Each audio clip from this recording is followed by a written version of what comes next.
नमस्कार, स्वागत है आपका हॉर्नबिल टीवी भारत पर। आइए देखते हैं आज की खबरें। उत्तर प्रदेश के परिवहन मंत्री दयाशंकर सिंह ने हॉर्नबिल टीवी को आज आयोजित भाजपा कार्य समिति की बैठक के बारे में जानकारी दी। आइए देखते हैं उन्होंने क्या साझा किया। आज सभी कार्यकर्ता हैं, बड़ी बैठक है। ये चुनाव के बाद बैठक हो रही है। हमारे जी है, इलेक्टेड प्रतिनिधि भी इसमें है और पार्टी के सभी वरिष्ठ पदाधिकारी हैं। इस पर चुनाव के बाद हो रहा है, इस पर एक चर्चा होगी किसानों के बारे में, नौजवानों के बारे में, और उस पर एक चर्चा होकर के पार्टी को और कैसे विस्तार किया जाएगा, उस पर एक जो निर्णायक होगा पार्टी के कार्यकर्ता उस पर काम करेंगे। देखिए, चुनाव है और हम लोग अपनी जो हमारी कमियां होगी उसको हम चिंतन करके आगे कैसे अच्छा से लड़े इसकी तैयारी करेंगे। उस पर कड़ी कार्रवाई हो रही है। माननीय मुख्यमंत्री जी का भी निर्देश है और ऐसे गाड़ियों को हम लोग नहीं चलने देंगे। उसकी हम लोग फिटनेस, इंश्योरेंस, पोल्यूशन, ये सभी जांच की जा रही है। जो बाहर से भी बसें आ रही, जो दुर्घटनाग्रस्त बसें हुई हैं, ज़्यादातर ये बाहर से हमारे उत्तर प्रदेश की सीमाओं से जाकर के दिल्ली में, चंडीगढ़ और प्रांतों में जाती हैं। लेकिन उन गाड़ियों को भी हम चेक कर रहे हैं। यदि उनका पोल्यूशन सर्टिफिकेट नहीं होगा, फिटनेस नहीं होगा, इंश्योरेंस नहीं होगा, ऐसे गाड़ियों को हम रोकेंगे। जनपद सीतापुर विधानसभा बिसवा के कंदनी स्थित रेडियो खेतान लिमिटेड द्वारा किसानों के हितों में श्री श्री कृषि मंदिर की स्थापना की गई। मंदिर की स्थापना का उद्देश्य किसानों को रासायनिक खेती की तरफ से प्राकृतिक खेती की तरफ आकर्षित करना बताया जा रहा है। इस मंदिर का लोकार्पण श्री श्री रविशंकर ऑर्गेनाइजेशन के स्वामी परम तेज एवं कंपनी की CSR अनीता चौहान द्वारा किया गया। सर्वप्रथम अतिथियों द्वारा श्री श्री रविशंकर जी के चित्र पर पुष्प माला अर्पित करते हुए पूजन अर्चन किया गया। इसके पश्चात अतिथियों द्वारा मंदिर का लोकार्पण एवं वृक्षारोपण किया गया। इस मौके पर उपस्थित किसानों को संबोधित करते हुए संस्था के प्रशिक्षक वेंकटेश कुमार ने किसानों को रासायनिक उर्वरकों द्वारा हो रहे दुष्प्रभाव के बारे में विस्तृत जानकारी दी गई तथा जैविक रसायनों के प्रयोग से प्रकृति से लेकर मानव जीवन पर क्या असर होगा, इस पर विस्तृत चर्चा की गई। स्वामी परम तेज द्वारा उपस्थित लोगों को जानकारी देते हुए जैविक उत्पादों से हमारे शरीर को क्या क्या फ़ायदा होंगे, इससे संबंधित जानकारी साझा की। मीडिया से अपनी बात साझा करते हुए कंपनी की CSR अनीता चौहान ने बताया कि हमारी कंपनी द्वारा किसानों को कम लागत में अधिक मुनाफा के उद्देश्य से जैविक खेती की तरफ प्रेरित करने का कार्य किया जा रहा है। इस अवसर पर संस्था के प्रशिक्षक वेंकटेश कुमार, स्वामी परम तेज, कंपनी के CSR Anita Chauhan, plant head Harishankar Shukla, plant head Rampur Anil Jain, Ajay Goswami, Janjeet Rajiv Pandey, Vishal Sharma, Deep Narayan Singh सहित कंपनी के कर्मचारी व क्षेत्र के कृषक बंधु उपस्थित रहे। भाई साहब, आज जो रेडको द्वारा जो कैंप चल रहे हैं, क्या फायदा के नजर आ रहा है आपको? उसमें सर बहुत सारे फायदे हैं। उसमें जो है किसानों को जो है जीवामृत और गोवर्धन और जो है बहुत सारी चीज़ें रेडको द्वारा उपलब्ध कराई जा रही हैं और एक लोग जागरूक भी किया जा रहा है कि इस तरीके से खेती करिए, यूरिया न डालिए। मतलब किसानों के लिए फायदेमंद है। बहुत फायदेमंद है, क्षेत्र के लिए, किसानों के लिए बहुत फायदेमंद है। सबसे मुश्किल काम लोगों को कैसे जोड़ेंगे, यानी कि हमारे किसान भाइयों को, जैसा कि पालोमी जी ने कहा, अन्नदाता हैं वो हमारे, तो उनका सेहत में रहना, खुश रहना और पनपना ही सबसे पहला उद्देश्य है। लेकिन जोड़ेंगे कैसे के मामले में तो मेरे ख्याल से इतने टाइम से ये एक परंपरा, ट्रेडिशन चली हुई है कि हर तरीके का एक इंसान आता है, फ़ोटो छपती है, अखबार में बाइट्स लिए जाते हैं, एक इनॉग्रल होता है, एक सेमिनार होता है और कहानी ख़त्म हो जाती है।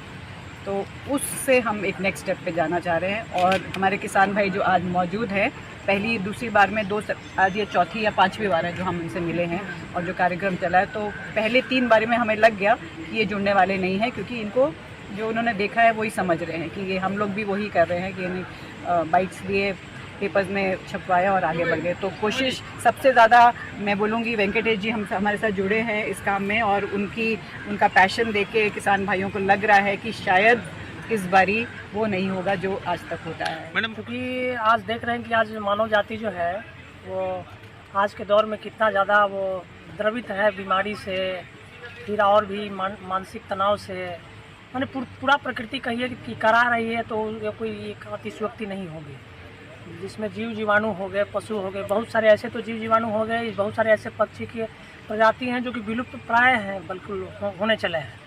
तो उसी का एक प्रयास है कि इस धारा को बचाना है, लोगों के स्वास्थ्य को बचाना है, पर्यावरण को बचाना है, जीव जंतु को बचाना है। मैंने कहिए कि बस सारे चीज़ों को यदि बचाना है तो उसका एक सिंगल सोल्यूशन वही है कि वो प्राकृतिक कृषि की तरफ हम लोग लौटें और किसानों को इसके बारे में इक्विप करें और सारा ज्ञान को सही तरीके से उनको दें।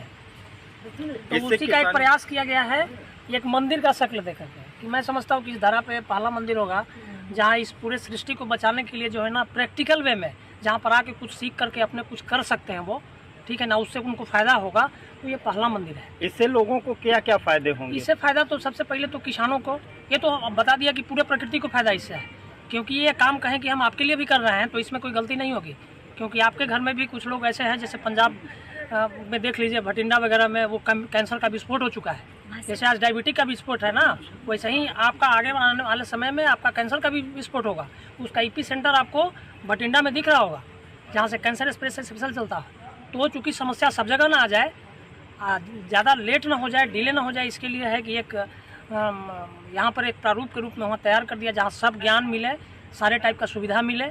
ये कंपनी की तरफ से सबसे बड़ा तो मैम का कहिए कि मतलब वो इस काम के लिए तैयार हो गई। मैं तो पूरा बता रहा हूँ, 1000 किलोमीटर का काम ऐसा नहीं, बंगाल में घुमा, झारखंड में, बिहार में, उत्तराखंड में, एनसीआर वाले इलाके में, यूपी में। तो ये पहली ऐसी व्यक्ति मिली और सर ये लोगों का इनका टीम जो कि इतना तेज़ गति से जैसे कि इस काम में लग करके आप पूरे उसको ज़मीन पे उतारा है, जहाँ पर एक सिंगल साधने से वो सारी चीज़ सर जाती है, प्रकृति भी और मानव स्वास्थ्य से लेकर वो सारा चीज़।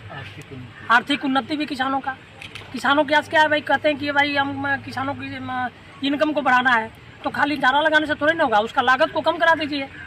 लागत कम हो जाए, अच्छा बाजार उसको मिल जाए, तो किसानों का लागत ऑटोमेटिक इनकम। लेकिन आज भी लोग इस तरफ बहुत अधिक रुझान नहीं है, ज्ञान नहीं के होने के कारण, क्योंकि बहुत सारा जैविक खेती के रूप में, ऑर्गेनिक खेती के रूप में, क्योंकि इसको भी जो है ना बाजारीकरण के तरफ वो मुड़ गए हैं लोग, समझ गए ना। तो मुड़ गए हैं तो असली ज्ञान देते नहीं लोगों को। यहाँ पर सारा चरणबद्ध तरीके से है ज्ञान। तो होता क्या है, कहीं कहीं किसान को बताया जाता है जैविक खेती करो, उसमें जीवामृत डाल दो, गोबर डाल दो, तो उससे हो जाएगा। अरे वैसे कैसे हो जाएगा? वैसे उनको लागत में, वो उत्पाद में कमी आती है, जिससे कारण किसान छोड़ करके भाग जाता है। महाराज जी, कम शब्दों में ये बताइए, किसानों और आम मतलब पब्लिक क्या आप शिक्षा देना चाह रहे हैं? शिक्षा में यही देना चाह रहे थे कि ये एक सिंगल नटसेल में कहेंगे कि किसी तरह से हो सके तो ये दूसरे के लिए नहीं, अपने लिए, अपने बाल बच्चों के लिए, उनके स्वास्थ्य के लिए आप बिल्कुल इस काम को करिए। यही तरीका है कि आप प्रकृति को बचा के रखिएगा तो प्रकृति आप बच पाइएगा, नहीं तो संभव नहीं है। और उसका आफ्टर इफेक्ट आप चारों तरफ आप देख रहे हैं, उसमें बताने की आवश्यकता। साबरकांठा प्रांत के मवानी मुवाड़ी गांव में कपिराज ने आतंक मचा दिया, जिसमें गांव के एक छोटे बच्चे को कपिराज ने काट दिया। गांव में डर का माहौल पैदा हो गया था जब बच्चे प्रवीण मनोज सिंह झाला को चोटें आई। बच्चे को तुरंत शिफ्ट किया गया अस्पताल और बच्चे के पिता मनोज सिंह झाला ने पत्रकार को इस मामले की जानकारी दी तो पत्रकार ने प्रांतीय वन विभाग में सूचना दी। प्रांतीय वन के आरएफओ प्रजापति जितेंद्र सिंह सहित टीम की प्रियंकाबेन पटेल और समूह के कर्मचारी मौके पर गए। 3 से 4 घंटे की कड़ी मेहनत के बाद कपिराज पिंजरे में पकड़ लिया गया और इसे सही जगह पर ले जाने का प्रयास किया। वन विभाग के सराहनीय कार्य से गांव लोगों ने राहत की सांस ली और वन विभाग की टीम को धन्यवाद दिया।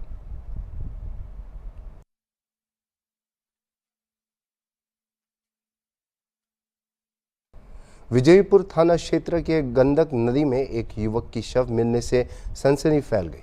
स्थानीय लोगों के अनुसार यह युवक बीते 11 तारीख से लापता था और काफ़ी खोजबीन के बाद आज शनिवार को खनुआ नदी से शव को बरामद किया गया। मृतक युवक की पहचान नीलेश उर्फ विशाल सिंह 24 वर्षीय पिता राजेश सिंह के रूप में किया गया है। बताया जाता है कि युवक गांव के खनुआ नदी किनारे गया हुआ था और खेत देखने के लिए और वापस नहीं आया। परिजनों द्वारा सर्वत्र खोजबीन किया जा रहा था कि तभी लोगों ने नदी किनारे शव को देखा और परिजनों द्वारा पहचान किया गया और स्थानीय लोगों के द्वारा शव को नदी से बाहर निकालकर पुलिस को सूचना दी। पुलिस विजयपुर पुलिस शव को कब्जे में लेकर अग्रिम कार्रवाई करते हुए पोस्टमार्टम के लिए गोपालगंज भेज दिया और 2 दिन से लापता युवक की शव पूरी तरह फूल चुकी थी।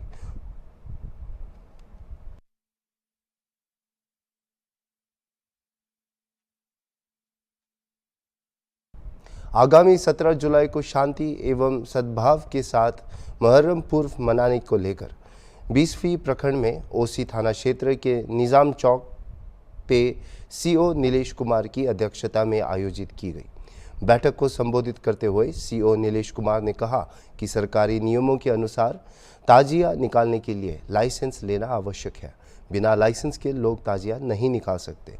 प्रशासन शांतिपूर्ण वातावरण में पर्व मनाने को लेकर अलर्ट है।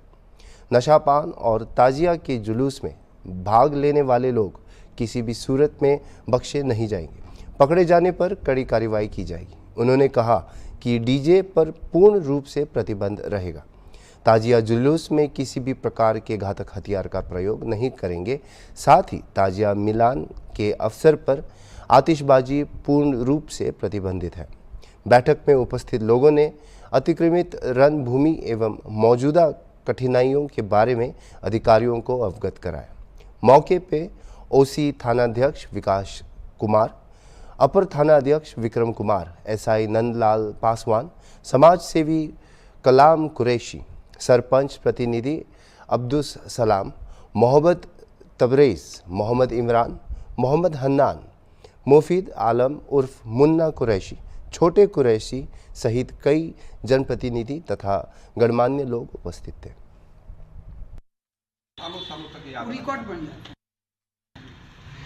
ये आपकी देखिए यार भाई जितना हम लोग सहयोग चाहिए सहयोग हम लोग करें।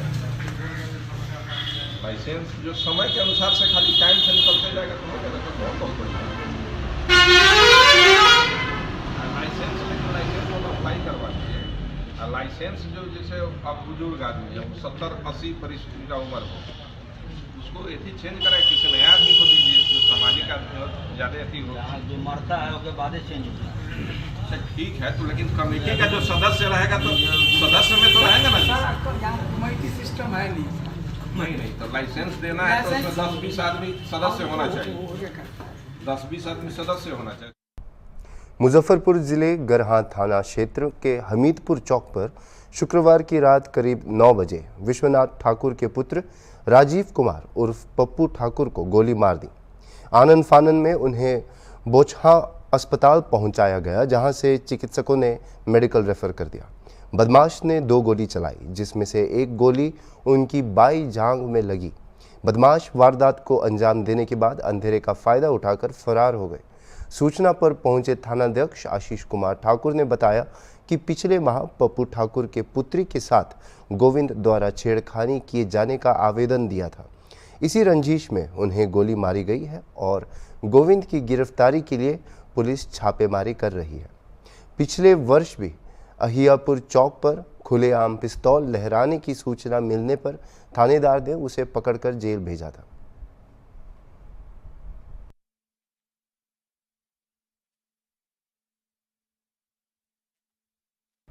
मुजफ्फरपुर में बाइक सवार बेखौफ अपराधियों ने एक बार फिर गोली मारकर एक युवक को जख्मी कर दिया।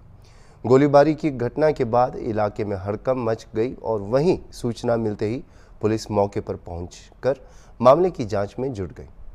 आपको बताते चले कि दरअसल पूरा मामला मुजफ्फरपुर जिले के करजा थाना क्षेत्र में मड़वन चौक के समीप की है, जहां वैशाली जिले के भगवतपुर के रहने वाला राजू कुमार अपने घर से सीतामढ़ी रोड के धर्मपुर अपने बहनोई के यहाँ जा रहे थे।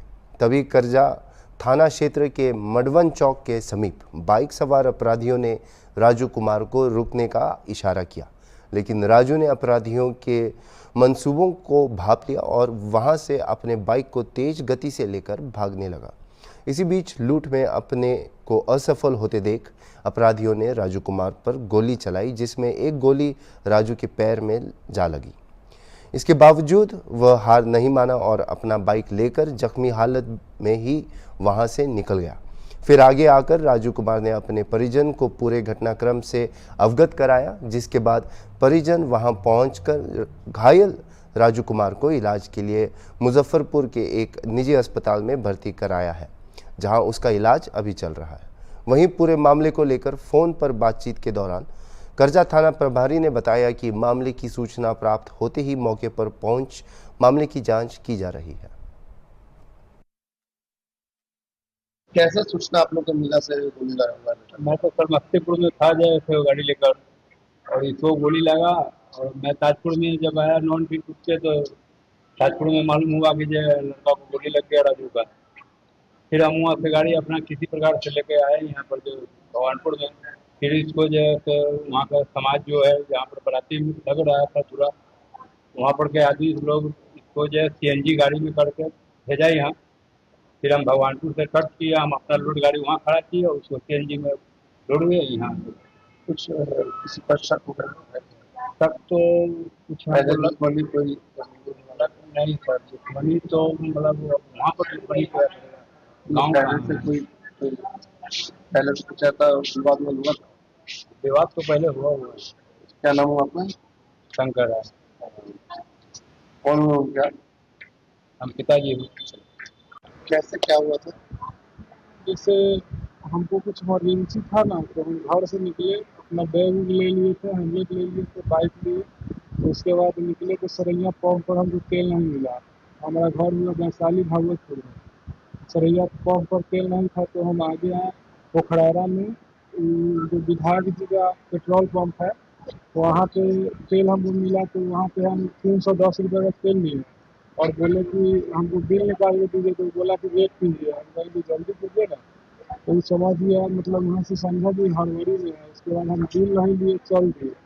और वहाँ से आए तो हमको क्या बोलते हैं, नया रोड के बीच में, मतलब नया रोड बोल रहे हैं, मरवन के बीच में जो है ना रिलायंस पंप, रिलायंस पंप के नज़दीक में 3 गो लड़का निकला। एक बाइक से, एक बाइक था, एक बाइक था और निकला वो और हमारे पीछे आ गया डायरेक्ट। हम 50 के नॉर्मली स्पीड में थे और आया पीछे से और गाली बकने लगा। बोला कि बैग ला। हम बैग फेंक दिए, बैग ले लिया और पिस्टल दिखा रहा था। उसके बाद बाइक पर दी और बोला गया बाइक रोक। तो हम बाइक नहीं रुके, स्पीड कर दी, फायरिंग कर दिया। फायरिंग किया तो गोली हमको पैर में आके और छू के निकला। फायरिंग किया? 1 राउंड फायरिंग किया। बैग में क्या? बैग लेके? हाँ, बैग में पैसा था मेरा। पैसा 3000 था और खुदरा पैसा था। गाड़ी का कागज था, बाइक का कागज था।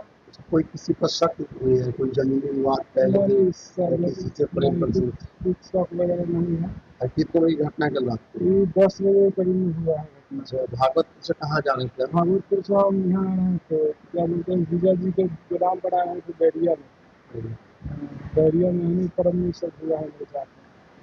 और वो लोग हमारा पीछा किए। जब गोली लगा तो हम समझे कि मेरा कार उड़ गया है। हम आगे बढ़े, ब्रेक मारे तो मेरा गोल काम नहीं कर रहा था। जब पैर काम करना बंद कर दिया तो समझे कि हमको कुछ हुआ है। उसके बाद आगे बढ़े तो कुछ आगे 1 किलोमीटर आगे मंदिर के साइड में बारात लग रहा था। भीड़ देख के हम वहाँ पे रुक गए और भीड़ देख के रुके तो देखे तो मेरा गाड़ी अपनी गोड़ का हालत खराब था, पैर में से पूरा ब्लीडिंग हो रहा था। और सब लोग को बोले कि हमको पैर में गोली मार दिया है। तो वो लोग सवाल जवाब किए और अपना ही आदमी उसमें था तो हमको देख लिया, चिन गया। तो उसके बाद पुलिस नहीं आया था। पुलिस हमको रात में आया है हॉस्पिटल में, बयाना में लिया है, बयान लेके उसके बाद सब कुछ कर। क्या नाम है आपका? मेरा नाम है राजू कुमार। क्या उम्र होगा? उम्र 23 साल है। क्या काम करते हैं? काम तो अभी पढ़ाई करते हैं और कुछ कामों से हम आ रहे हैं कितना रात में। दिल्ली की लाजपत नगर में शनिवार 13 जुलाई को ताबड़तोड़ गोलीबारी से दहशत मच गई। मौके पर करीब 10 से 12 राउंड फायरिंग हुई है। इस वारदात में एक व्यक्ति के घायल होने की भी सूचना है। बताया जा रहा है कि गैंगस्टर्स के एक गिरोह ने राइवलरी के चलते ये गोलियां चलाई हैं। गोलीबारी की इस वारदात का क्या मकसद है, इसकी जानकारी अभी तक सामने नहीं आई।